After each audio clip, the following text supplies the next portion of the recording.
I'd like to commence this video with a request.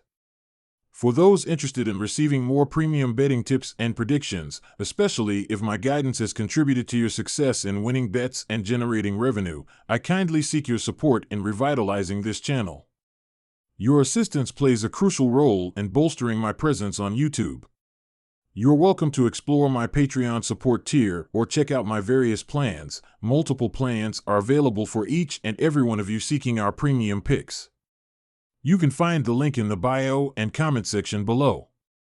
Thank you for considering and supporting me. Marlins versus Athletics. My best pick is over 7.5 runs. The Miami Marlins were not able to do too well offensively as they lost 20-4 on Saturday to the Oakland Athletics. The team went 7-for-33 with a pair of walks and 4 strikeouts and were able to hit a pair of home runs in this game.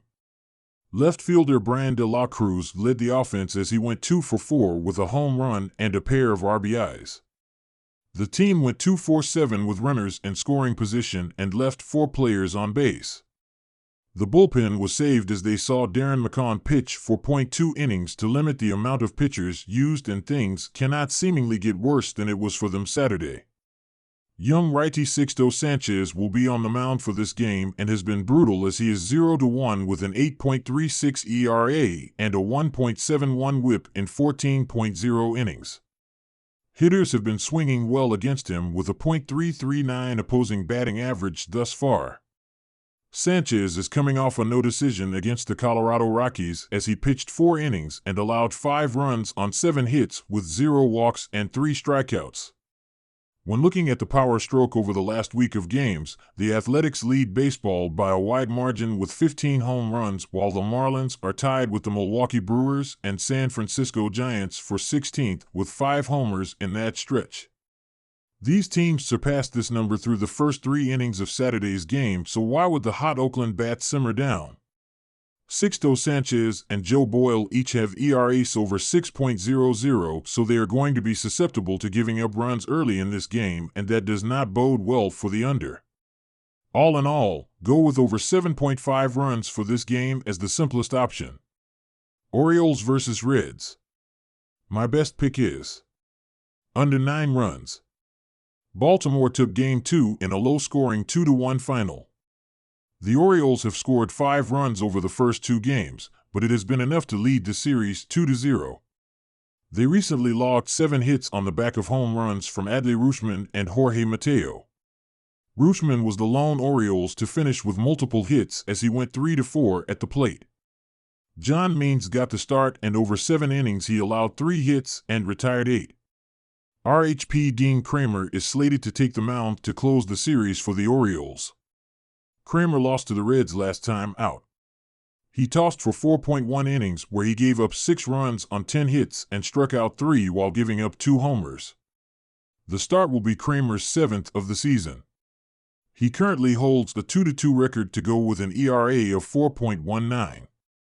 He's tossed his best on the road, holding opponents to under .160 at the plate and striking out 19 batters over 18 innings. This has led to a drop in his road ERA. Daytime games have been less fruitful. His ERA climbs above his season benchmark, and while he's maintained strikeouts, he has been more vulnerable in terms of allowing hits. Not only has Kramer allowed a homer in each daytime start, but he's allowed 11 runs over 16 innings. Baltimore enters this game averaging 5.22 runs per contest, which is good for 3rd in the league. That said, the Orioles have scored just 5 runs over their first 2 games of the series. Baltimore has been hitting the ball slightly better on the road this season, yet fewer than a third of their homers have come away from home. They've been hitting their best in the daytime setting, which also accounts for over half their homers. Home runs have been a large part of the Orioles' offense as they lead the league with over 1.5 per game. However, they've still managed to climb into the top 5 in hits per game.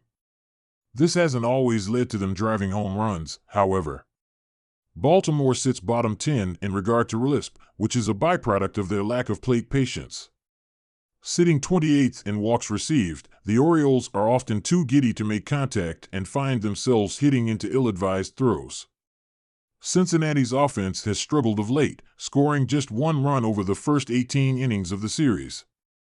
The Reds managed 6 hits on the day, with Jonathan India being the only player to log at least 2 hits. Andrew Abbott got the start, and over 5 innings he gave up 2 runs on 7 hits while retiring 8. LHP Nick Lodolo will take the hump in Game 3 for the Reds.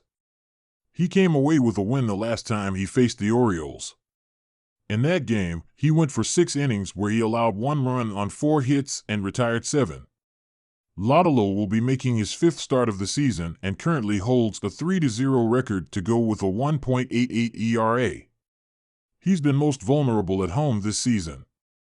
His home ERA has climbed to 3.18 and opponents are hitting better than .285 at the plate.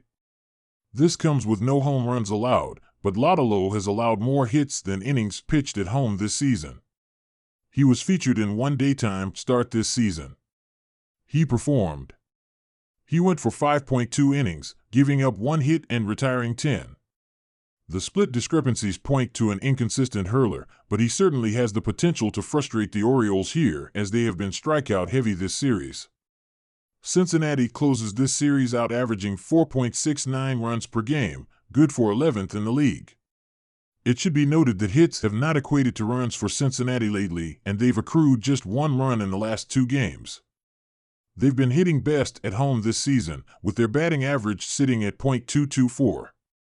On the season, Cincinnati sits 28th in overall batting average. This stems from their 27th ranked strikeout offense. Strikeouts beget short innings, and despite sitting top 10 in both doubles and triples hit, the Reds have failed to capitalize at the plate too often for these extra base hits to yield much fruit. If Cincinnati wants to avoid a sweep here, they'll need to remain strong at the plate and take advantage when runners are in scoring position. Even though it's a small sample, Lodolo simply performed in his last daytime appearance. And, as mentioned, Kramer has hurled the strongest on the road. This series has been odd to say the least. Hits have not equated to runs, and the variable really needs to be divided by a 3 or 4 number to generate 1 run. There's really no reason to counter that trend until runs start coming across the plate in volume. The Reds have struggled at home this season, and the Orioles have hit less than a third of their homers in road games this season. Looks for the offenses to continue to stutter. Giants versus Phillies.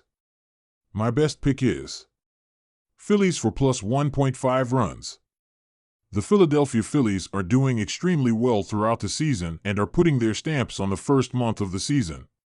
Their offense has been doing an incredible job so far this year, as they are 5th in the league with a .742 team OPS and scoring 4.91 runs per game. The team has been hitting incredibly well at the plate with their power, as they are 5th in baseball with 41 total home runs.